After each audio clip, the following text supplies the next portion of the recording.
প্রিয় শিক্ষার্থী বন্ধুরা, আসসালামু আলাইকুম। তোমরা সবাই কেমন আছো?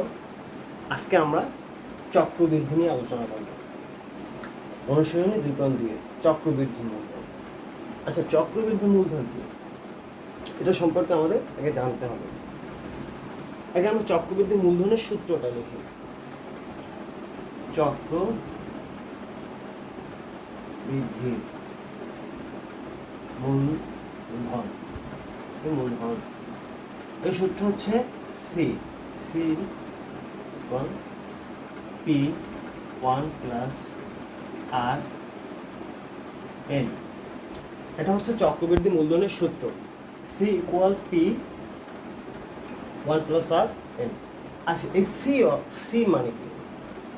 সি পি আর এন এগুলো অর্থ কি? এগুলো আসলে আমরা অনেক সময় এই অঙ্কগুলো করি, কিন্তু এগুলোর কোনোটি অর্থ বা এগুলোর ফুল মিনিং আমরা কখনো জানি না। তাই আজকে আমরা প্রথমে এই ফুল মিনিং নিয়ে আলোচনা করি। C C C for compound interest, C for compound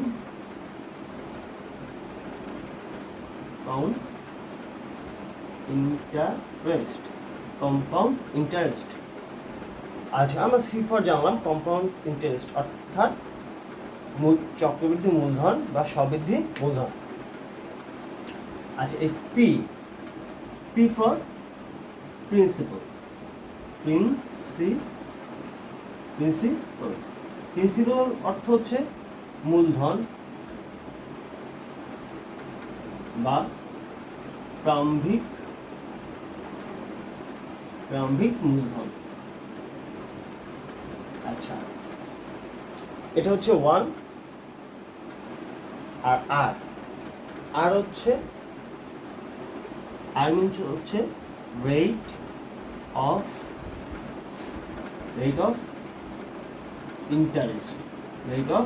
interest, অর্থাৎ শতকরা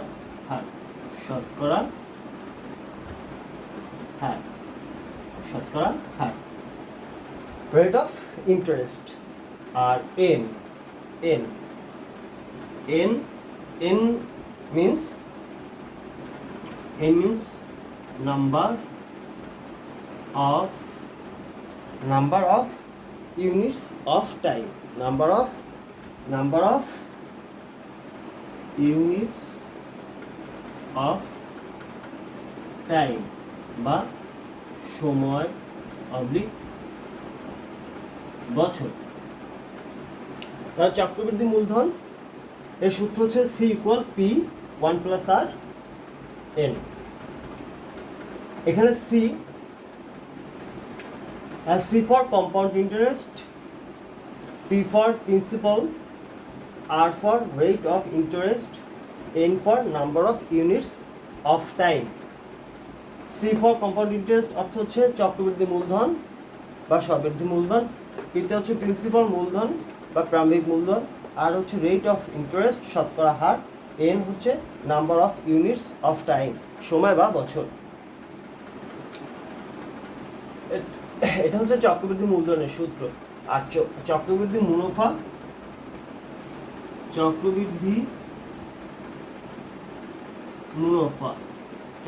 মুনাফার সূত্র হচ্ছে C minus P, C for compound interest minus principal, অর্থাৎ চক্রবৃদ্ধি মূলধন বিয়োগ প্রারম্ভিক মূলধন বা মূলধন। তাহলে তোমরা এই জিনিসটা যদি তোমরা ক্লিয়ার হও, তাহলে তোমাদের চক্রবৃদ্ধি এই মূলধন সহজ হয়ে যাবে। তাহলে এটা আমরা মুছে আমরা অঙ্ক শুরু করি। সর্বপ্রথম অঙ্কটা, বার্ষিক 10% মুনাফায় 8,000 টাকার 3 বছরের চক্রবৃদ্ধি মূলধন নির্ণয় করো। তাহলে আমরা প্রথমে কি লিখব? এটা হচ্ছে তোমাদের অনুশীলনী 7 নম্বর অঙ্ক। আমরা জানি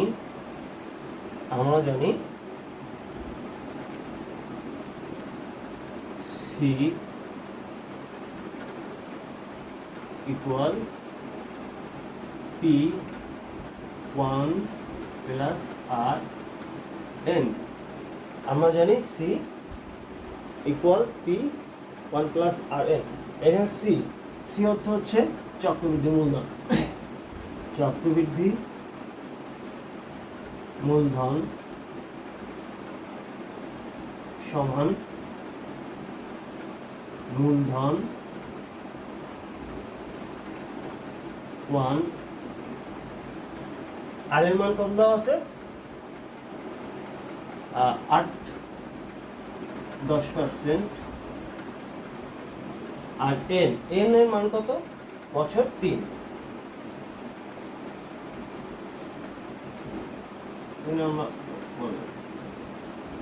তাহলে মূলধন কত আছে আমার? 8,000 টাকা। 8,000 টাকা 1 প্লাস 10%, 10/103। তাহলে আমরা ওপরে করি 8,000। তাহলে থাকে কত? 1 প্লাস 10/103। ওকে, তাহলে 10, এটা আমরা নিচে 1 আছে, আমরা তাহলে 10 আর 1 দশক হবে 10।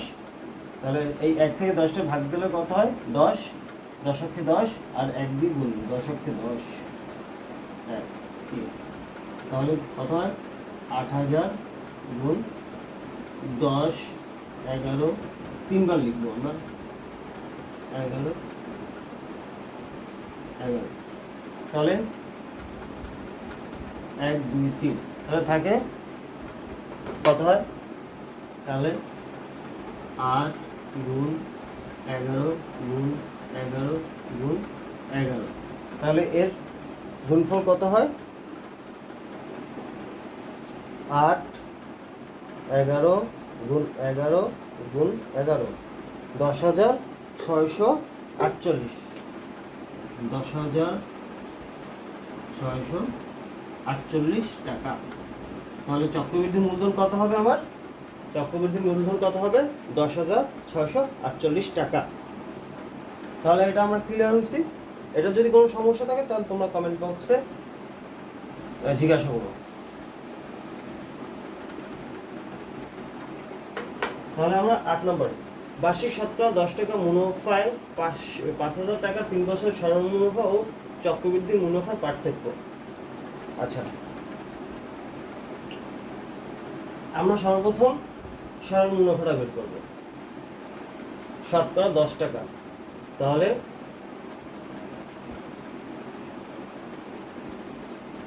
100 টাকার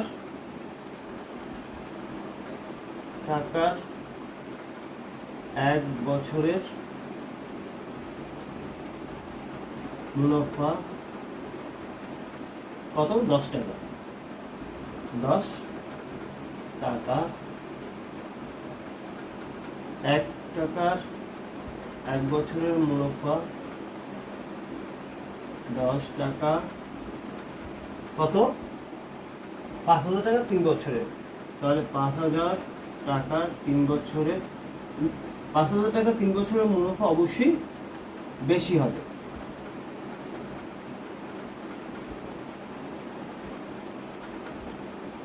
তাহলে কত দাঁড়ায়? একটা শূন্য, দুটো শূন্য, 3 5 15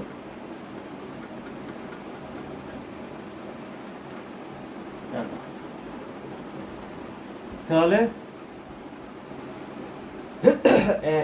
100 টাকা 1 বছর মুনাফা যদি 10 টাকা 1 বছর, তাহলে এটার একটা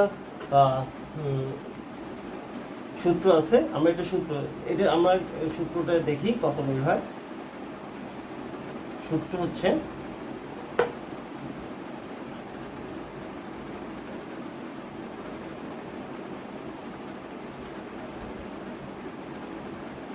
আমরা জানি I ইকুয়াল PRN।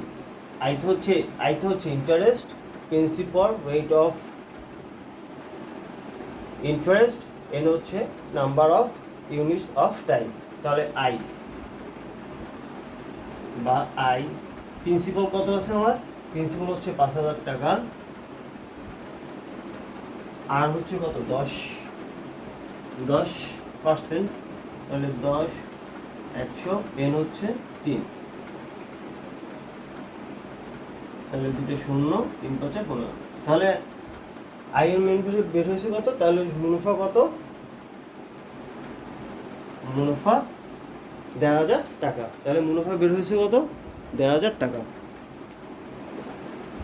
তাহলে মুনাফা 1,500 টাকা বের হয়েছে, সরল মুনাফা। তাহলে সরল মুনাফা কত?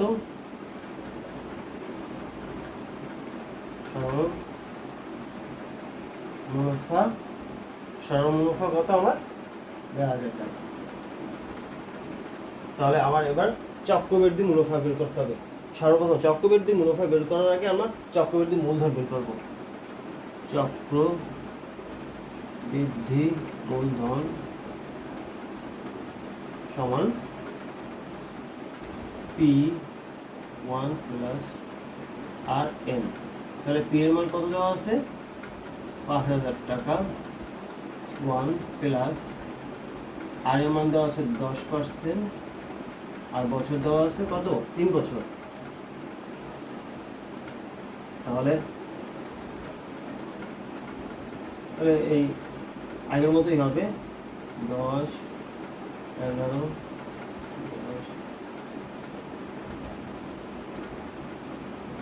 11 কেটে দিলাম। তাহলে থাকে কত? 5 গুণ 11 গুণ 11। তাহলে 5 গুণ 11 গুণ মান বের হয় কত?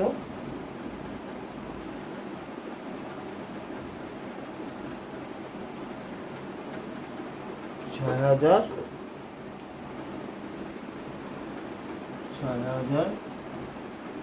6,655 টাকা। তাহলে চক্রবৃদ্ধি মূলধন পেলাম কত আমরা? মূলধন 6,655 টাকা। তাহলে চক্রবৃদ্ধি মূলধন কি কত হবে? চক্রবৃদ্ধি মুনাফা। তাহলে মুনাফার সূত্র কি দাঁড়ায়? C minus P। তাহলে C আমি পেলাম কত? 6,655 টাকা। আর প্রিন্সিপাল কত আছে আমার? প্রিন্সিপাল কত? 5,000 টাকা। তাহলে বিল হয় কত? তাহলে বিল হয় আমার 1,655 টাকা। 1,655 টাকা। তাহলে সরল মুনাফা ও চক্রবৃদ্ধি মুনাফার পার্থক্য কত হবে? চক্রবৃদ্ধি মূলধন। তাহলে আমার সরল মুনাফা বের হয়েছে কত? সরল মুনাফা বের হয়েছে 1,000 টাকা। আর চক্রবৃদ্ধি মুনাফা 1,655 টাকা। তাহলে পার্থক্য চক্রবৃদ্ধি বিয়োগ সরল মুনাফা। চক্রবৃদ্ধি মূলধন কত আমার? 1,655 বিয়োগ 155 টাকা। তাহলে সরল মুনাফা ও চক্রবৃদ্ধি মুনাফা পার্থক্য কত হবে? 155 টাকা।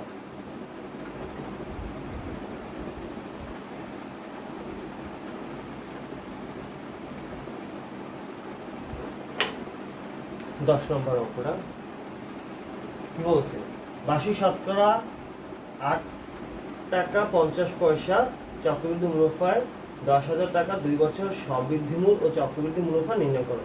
আমরা সর্বপ্রথম সবৃদ্ধি মূল নির্ণয় করব। তাহলে আমরা এগুলো লিখব।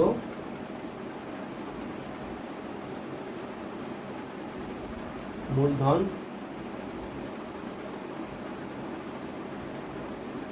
মূলধন 10,000 টাকা। শতকরা হার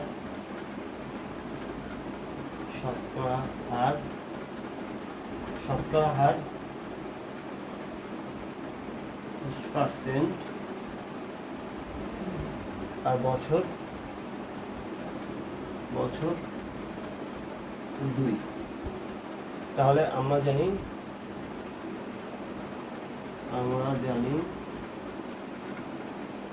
c equal P 1 plus R N.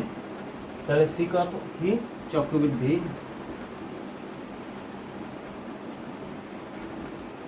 মূলধন। পিক মান দেওয়া আছে কত 10,000 টাকা, 1 প্লাস আর এর মান দেওয়া আছে কত 8.5 100, আর বছর আছে কত 2 বছর। এই শেষের শূন্যের কোনো মূল্য নেই, ভ্যালু নেই, শেষের শূন্যের কোনো ভ্যালু নেই, তাহলে আমি এই শেষ শূন্যটা আমি লিখলাম না। এখন এটার মান বের করবো আমরা, দেখি এটা মান বের করতে হবে কত 10,000। তা এখানে 1 আছে, লসাগু করলে 100, 100 যোগ 5 2, তাহলে 10,000 গুণ 100, 8.5 গুণ 100, 1 2 3 4, 1 2 3 4, তাহলে 108.5 গুণ 108.5, তাহলে মান বের হয় কত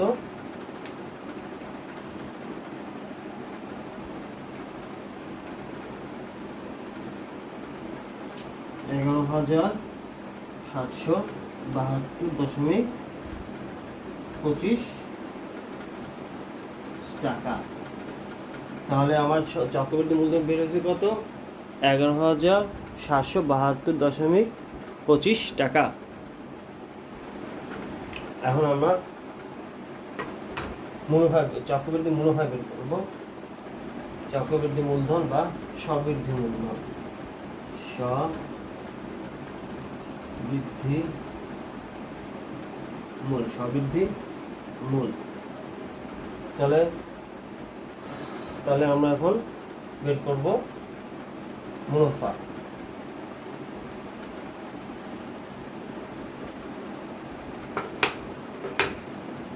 চক্রবৃদ্ধি মুনাফা সমান সি মাইনাস পি।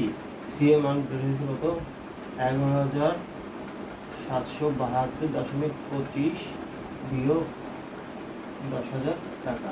তাহলে বিয়োগ করলে কত হয় 1,772.25 টাকা। তাহলে উত্তর হবে কত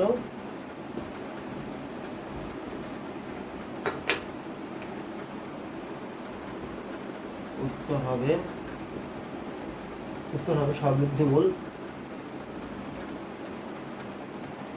এই মূল স্ববৃদ্ধি মূল কত আমার 11,772.25 টাকা। আর চক্রবৃদ্ধি মুনাফা, চক্রবৃদ্ধি মুনাফা 1,772.25 টাকা।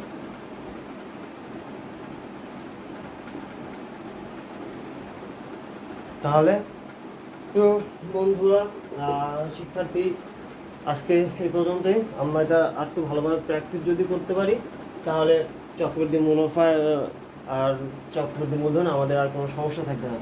তাহলে বাসায় বসে বেশি বেশি প্র্যাকটিস করব, বেশি বেশি করে আমরা গণিত করব। তাহলে আজকে এই পর্যন্তই। সবাই ভালো থেকো, সুস্থ থেকো। আসসালামু আলাইকুম।